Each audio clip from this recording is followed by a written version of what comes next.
Hello, adult artists. I wanted to take a minute to give you a preview of art class and provide you with some helpful tips to being prepared for class. So let me share my screen. And here is the list of the materials. We're going to be creating these cool three-dimensional lizards for class this week, so a sculptural piece that we're going to be doing. And we're going to need several things. So the first thing on my list is a placemat. So let me show you my camera so you can see exactly what I'm talking about here as we go through this list. So there. So I have my glue placemat. That's going to be really important. And then, because we're going to be gluing it, I want to get glue on anybody's tables or surfaces at home. Then the next thing we're going to need is a large piece of construction paper. This is the size that comes in the packet. So it's 12 or 9 by 12. And then we need something for the head and the legs of our lizard. So we are going to use probably a 3 by 12 sheet. So I chose blue. Again, these colors are completely up to you, however you want to do it with your kiddo. And then we have to have some scrap construction paper. We're going to make the eyes out of white. So we need some kind of white. This is approximately 3 by 6 in size, but any scrap of white will be fine. We just need to make 2 eyes on there. And then we need some other scrap color for a tongue. So I have 2 pieces of scrap. These are literally torn pieces that I have. I have an orange and a yellow, but again, colors are not important. So whatever colors you want would be fine. We're going to use a glue stick. We're going to use scissors and then a ruler for this project, not for measuring, but for making a straight line. So it will be super helpful. So we have that. And then construction paper crayons, and you can see mine here. So those are the materials that we're going to need. One of the tricky things that we're going to do for this project is we're going to start with our big paper. And this is something that you could practice, you could do ahead of time, whatever makes you more comfortable. We want our kiddos to feel successful. So if they're struggling with something, they're not going to feel successful. So whatever we can do to help them prepare. But what we're going to do in class is we're going to take our paper and fold it in half.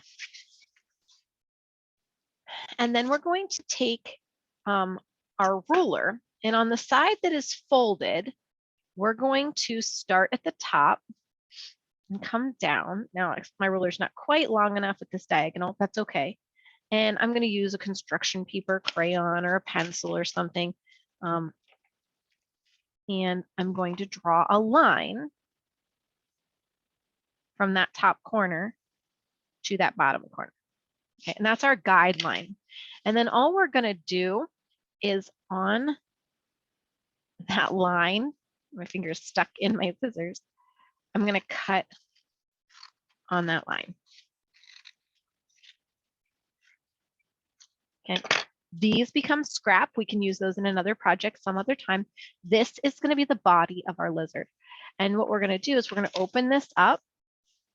Okay, so far that's been pretty easy. The tricky part is we're going to fold this line into that center. And it doesn't have to be perfect. We're going to fold this in that way, kind of like making a paper airplane. And we're going to fold this other one into the center.